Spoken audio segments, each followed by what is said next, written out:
J'achète beaucoup de livres, j'en ramasse dans les croque-livres, j'aime les livres, mais comme beaucoup de gens qui aiment les livres, j'ai souvent l'impression que je les lis pas beaucoup. Donc, je me cherche une raison, je me cherche des manières en quelque part pour m'encourager à en lire plus, n'est-ce pas? Puis, dans cet esprit-là, ben justement, j'ai décidé en début d'année de lire tous les livres de la collection Le Masque Science-Fiction. D'une part, c'est une excellente manière de justifier, de continuer d'acheter des livres, là, entre autres ceux de la collection Le Masque. Mais aussi, bon, c'est ça, c'est intéressant parce qu'il y a toutes sortes d'auteurs d'Europe de l'Est, des Français, mais évidemment beaucoup d'Américains. Puis c'est des livres en principe qui se lisent relativement rapidement, en quelques heures. Donc voilà. Puis bon, c'est ça, il y en a 116, il n'y en a pas tant que ça si on compare avec les j'ai lu science-fiction, il y en a genre 400-500, je pense, des anticipations, là, Fleuve Noir, je pense qu'il y en a 2000, bon, etc., là, sans compter les Péri-Rodan, là. Donc voilà. Mais ceci dit, bon, si vous suivez la chaîne, peut-être que vous avez remarqué que je m'intéresse aussi aux questions, si on veut, d'idéologie, puis de comment est-ce que l'idéologie se trouve à transperce la culture, essentiellement, se trouve à finir par infuser la culture. Puis cette longue introduction-là, c'est parce que, ben justement, là, je suis rendu au 4e de la série Le Masque, je les lis dans l'ordre. Puis les 3 premiers, j'ai été très troublé de voir à quel point le génocide, non seulement la présence du génocide, mais à beaucoup d'égards la justification du génocide et ou de la conquête, puis de différentes variations de l'impérialisme, là. Donc, à quel point c'était non seulement mis en scène, mais mis en scène à beaucoup de points de vue comme une excellente chose. Donc, fait que je suis resté bête, particulièrement dans le 3e. Puis là, on arrive au livre d'aujourd'hui, là, dans un instant, mais c'est ça, le 3e, c'était Les Mutants de Henri Kuttner. C'est ça, Les Mutants d'Henri Kuttner, c'est à toute fin pratique qu'une longue apologie du meurtre et du génocide, là. Je veux dire, il y a pratiquement rien d'autre dans le bouquin, là. C'est hallucinant, là. En tout cas, moi, j'ai trouvé, personnellement.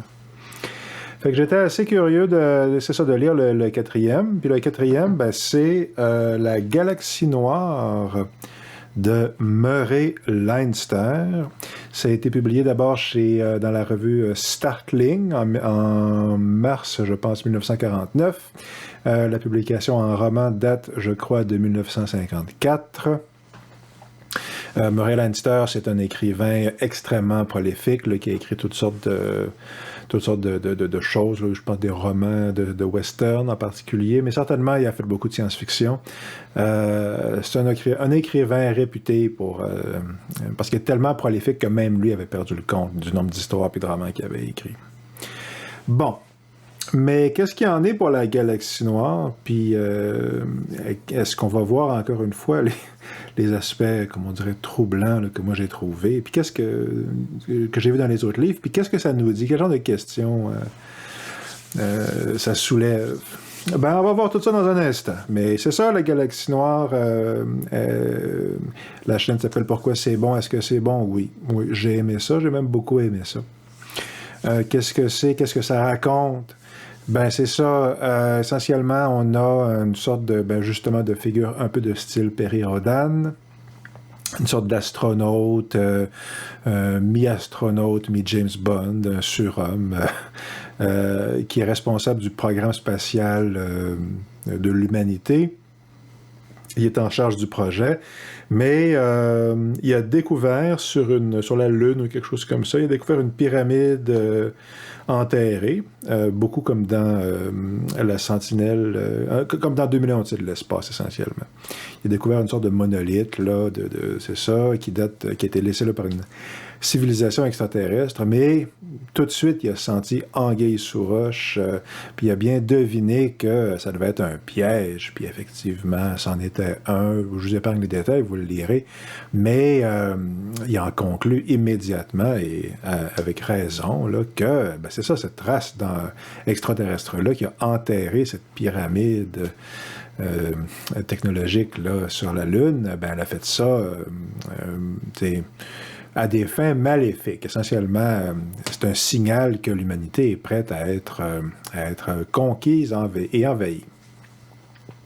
Mais notre héros, quand il va voir les bureaucrates, n'est-ce pas, les méchants bureaucrates, puis qu'il essaie de leur expliquer là, cette menace interplanétaire, ben, il se fait virer essentiellement parce que les bureaucrates veulent rien savoir. Puis, ben, c'est ça. Ça resterait là, sauf que par une série d'accidents, c'est ça, de mésaventures, ben, notre héros et les techniciens, les électriciens, puis les gens de plombier de l'espace, essentiellement, qui sont en train de finir de préparer le vaisseau, mais qui est fini aux 3/4, ben, tout cet équipage avec ce vaisseau qui n'est pas encore fini est propulsé dans une autre galaxie. La fameuse galaxie noire, parce qu'il n'y a aucune étoile, aucune matière. Là, c'est une idée assez intéressante. Puis, à partir de là, bon, essentiellement, ils utilisent la galaxie noire comme une sorte de portail interdimensionnel, si on veut, là, pour voyager, ou comme un trou de verre, là, ce genre de principe-là, où est-ce que ça lui permet de voyager plus rapidement dans l'univers. Et ben, il va trouver éventuellement, après une série de mésaventures, une planète qui vient d'être génocidée par les méchants extraterrestres. Et sur une autre lune là, du même système solaire, il trouve quelques survivants de cette race, cette race qui vient d'être exterminée par les méchants. Et c'est une race pacifique et remplie d'amour et d'esprit d'entraide, mais ils n'ont que la haine et la vengeance au cœur, qui convainquent le héros, qui n'a pas besoin d'être tellement convaincu, disons que ça rejoint déjà ses opinions à la base. Je pense qu'on peut dire ça sans trop abuser, là. Ben, c'est ça, ils convainquent le héros d'aller exterminer les méchants extraterrestres, ce qui est fait. Ils trouvent leur planète d'origine, c'est ça encore une fois après plusieurs aventures, et ben, ils la détruisent. Et ben voilà, les biens triomphent parce que les méchants sont génocidés. Jusqu'au dernier, je pense. Non, peut-être qu'il en reste 2-3 qui flottent dans l'espace, mais c'est ça. Ils ont détruit la planète et ils ont génocidé. Fait qu'en gros, c'est ça. Ce que ça dit pas, la description, c'est que le ton est beaucoup un ton de space opéra. C'est encore une fois la saveur Pérodan ou bon, j'en ai lu rien qu'un, là, mais c'est du space opéra. Guerre des étoiles, Battlestar Galactica, c'est très dans ce genre-là, en fait. Puis, ben, c'est une des affaires qui sont super bonnes, là. Ça marche vraiment bien. Les mutants dont j'ai parlé tantôt, j'avais honnêtement trouvé que c'était pas très bien écrit. Muriel Leinster, bon, il n'est pas sur le bord de se ramasser en Pléiade, mais il écrit bien, là. C'est un gars compétent. OK, c'est ça. C'est peut-être pas un esthète, mais c'est un gars compétent. Il connaît son métier, puis ça paraît, puis ben, c'est agréable à lire, là. C'est ça. Donc, c'est un peu comme lire, c'est ça, n'importe quel. Voilà, c'est comme lire des Tarzans ou lire des Fu Manchu, ou peu importe, on peut trouver ça colonialiste, mais c'est bien fait. Ça marche bien. Ça fait que c'est quelque chose, là. Donc voilà, bon, c'est ça, c'est ça, le ton Galactica qui est plutôt bien. D'ailleurs, il y a un épisode, il y a une partie au début là, qui m'a fait carrément penser au début de la série de Galactica, là, l'épisode où est-ce que il faut qu'il voyage dans l'hyperespace à toutes les 48 minutes, quelque chose comme ça. Un très, très, très bon épisode de la série, la nouvelle série, là, qui était sortie il y a 20 ans, mais bon. Bref, puis c'est ça, puis en plus de ça, il y a beaucoup, beaucoup de créativité, de bonnes idées. Il y a la race des gentils extraterrestres, c'est des télépathes, puis la manière dont c'est utilisé dans le roman, c'est super intéressant, puis c'est bien fait, c'est intriguant, etc. Puis, ben c'est ça, la manière dont le voyage intersidéral, si on veut, puis interdimensionnel fonctionne, c'est super intéressant. L'idée du vaisseau spatial qui n'est pas entièrement terminé, puis avec un équipage non professionnel qui doit se débrouiller, c'est super intéressant aussi, très cool, très chouette. Je pense qu'on a vu ça dans un ou deux films de Star Trek, si c'est pas plus, là, avec l'équipage classique. Là, c'est un classique, justement, non seulement de Star Trek, mais certainement de Star Trek. En tout cas, il y a ça là-dedans. C'est un bon thème. Puis, ben, c'est ça, il y a des tonnes d'affaires comme ça qui marchent bien. J'ai aimé ça. Ceci dit, non seulement j'ai aimé ça, mais je le recommande. Tu sais, Les Mutants, je verrais difficilement comment on pourrait lire ça pour le plaisir. À mon goût à moi, ça, c'est facile de lire ça pour le plaisir. C'est très le fun. La Galaxie Noire. Mais bon, c'est ça. Qu'est-ce qu'on remarque quand même? Tu sais, j'ai évoqué... Parce qu'à la place de tirer des conclusions tout de suite, plus le temps passe, plus je pense que c'est risqué là, de tirer des conclusions sur ce qu'on voit. Mais ça ne veut pas dire qu'on voit rien. OK? Puis qu'est-ce qu'on voit dans ces romans-là? Je l'ai évoqué dans énormément de la science-fiction anglo-américaine, certainement dans les bouquins, de gauche ou de droite. Bon, c'est ça, qu'est-ce que j'ai l'impression qu'on voit? Ben, je l'ai mentionné, c'est disons que c'est ça, le thème de la conquête, puis le thème du génocide, de l'ennemi à exterminer, puis peut-être de différentes variations sur la loi du plus fort, l'homme est un loup pour l'homme, la loi de la jungle. Toutes ces affaires-là, il me semble pour l'instant que ça revient vraiment beaucoup. Fait que ça, c'est une première affaire vraiment qu'on remarque. On l'a encore une fois là-dedans. Puis c'est ça... est-ce que ça veut dire que tous ces gens-là sont en train de faire l'apologie consciente là, du génocide, essentiellement? Ben, ça serait probablement un peu présomptueux de l'affirmer, mais il n'en demeure pas moins que ça ressemble un peu à ça pareil. Qu'ils soient conscients ou pas, ces romans-là nous présentent le génocide comme étant une bonne chose, là. Carrément, là. C'est une mauvaise chose quand les autres le font, mais quand le héros le fait, c'est très bon. Bon. En tout cas, moi, voilà. Vous le lirez, vous verrez si vous arrivez à la même conclusion. Mais j'ai remarqué ça là-dedans, j'ai remarqué ça dans d'autres bouquins. On verra si je remarque la même chose dans les autres bouquins suivants. Je serais très content d'avoir tort. Mais bon. Voilà. Qu'est-ce qu'on remarque à part ça? C'est quoi les thèmes qu'on remarque? C'est tout ce que je fais présentement. Ben, on a le thème de l'homme fort, c'est ça, le héros, c'est une sorte de surhomme de James Bond, intelligent, il a toujours raison. C'est ça. De mémoire, ça fait un bout que je l'ai lu, là, mais de mémoire, il n'aime pas trop la culture non plus. Là. Il se méfie. C'est ça qui de mémoire, c'est ça qui lui donne... qui lui fait croire qu'il y a un piège dans la pyramide. Là, ça sent trop la culture pour lui. En tout cas. Les bureaucrates sont méchants. C'est ça, les extraterrestres méchants sont lâches, fourbes, voleurs, technologiquement peu avancés et génocidaires. Technologiquement peu avancés, c'est intéressant parce que c'est ça, ils ont la technologie pour génocider des planètes complètes, là, les méchants. Mais on les voit à un moment donné, puis c'est ça, ils sont fourbes, lâches, traîtres, pas beaux, etc. Mais c'est ça, on comprend vite que leur technologie, ils sont rien... La seule affaire qu'ils ont trouvée, c'est comment génocider les gens, essentiellement. Là. Ils sont à quelques années de plus que l'être humain, pas beaucoup plus. Donc, en fait, ils sont pas si... implicitement, ils sont pas si intelligents que ça. C'est ça l'affaire. Donc, ils ont que des défauts. Puis, c'est ça, ils se promènent à travers la galaxie pour commettre du pillage, une variation un peu une variation sur le colonialisme, là, si on veut, dans le sens où tu vas dans un pays puis tu pars avec toutes les richesses. Sauf qu'eux, ils se borderont pas à créer des colonies, ils font juste tout le monde, c'est plus rapide. Puis comme ça, ils se font pas tirer dessus. Bon. Fait que c'est ça. Mais la notion, qu'est-ce qu'on remarque là-dedans? Ben, on a ici, comme moi j'ai l'impression, comme très, très, très, très souvent, l'idée d'un envahisseur de l'espace qui traverse le cosmos dans son véhicule hyper sophistiqué à des fins de pillage commercial, comme une sorte de viking essentiellement.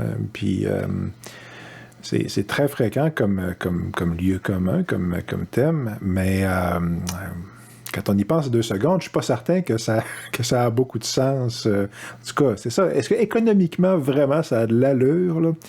Je sais pas comment ça coûte le plutonium pour faire rouler leur machine, là, leur vaisseau spatial, mais t'es mieux d'en détruire des planètes, là, pour... en tout cas, bref, c'est ça. L'économie de tout ça est toujours un peu laissé vague, là, c'est ça, mais c'est grand l'univers, c'est beaucoup traversé pour aller chercher quelques ressources, là, même si c'est celle d'une planète au complet. Peu importe. C'est mon point de vue là-dessus, mais certainement ce qu'on a là-dedans, que j'ai raison ou que j'ai tort, ben, on a encore une fois l'idée d'un envahisseur de l'espace qui est là à des fins de... c'est ça, comme un viking, ou comme plus ou moins les puissances européennes au 19e siècle, là, bon, peu importe. Pour ces genres de raisons-là, pour piller les ressources de leurs victimes. Bon. C'est ça. Les méchants sont génocidaires. Les gentils extraterrestres sont pacifiques, mais génocidaires. Ils ont le cœur rempli de haine. Je l'ai mentionné tantôt à cause de ce qu'on leur a fait. Puis, c'est ça. Les gentils héros humains, surtout si, sont pour le génocide. Puis, comme je l'ai mentionné, ils le font. Puis tout est bien qui finit bien. Voilà. L'équipage n'a pas de nom, ça c'est intéressant. Il n'y a pas, c'est ça, il n'y a pas vraiment personne qui a de personnalité, grosso modo, à part le héros. Je pense qu'il y a une fille qui a un nom, là, puis une personnalité, mais c'est pas, c'est ça, c'est pas on n'est pas dans Shakespeare, là, je veux dire, c'est un peu des bonhommes en carton-pâte ou des marionnettes qui se promènent là-dedans. Puis il me semble aussi que ça rejoint quand même le thème de l'homme fort, là, l'idée que, c'est ça, il y a une figure de proue, avec sa personnalité audacieuse, n'est-ce pas, puis ses capacités surhumaines, puis les gens en dessous sont à ses ordres, là, OK? Donc, c'est un thème qu'il y a là-dedans. Je ne porte pas de jugement de valeur, mais il y a quelque chose de ça là-dedans. Okay. Puis on verra tous ces thèmes-là, c'est ceux qu'on remarque qui reviennent dans les autres romans. C'est un peu l'intention ici, là, de voir, OK, qu'est-ce qui revient dans ces thèmes-là, dans les autres bouquins? Est-ce que ça change selon les pays? Est-ce que les Soviétiques font ça?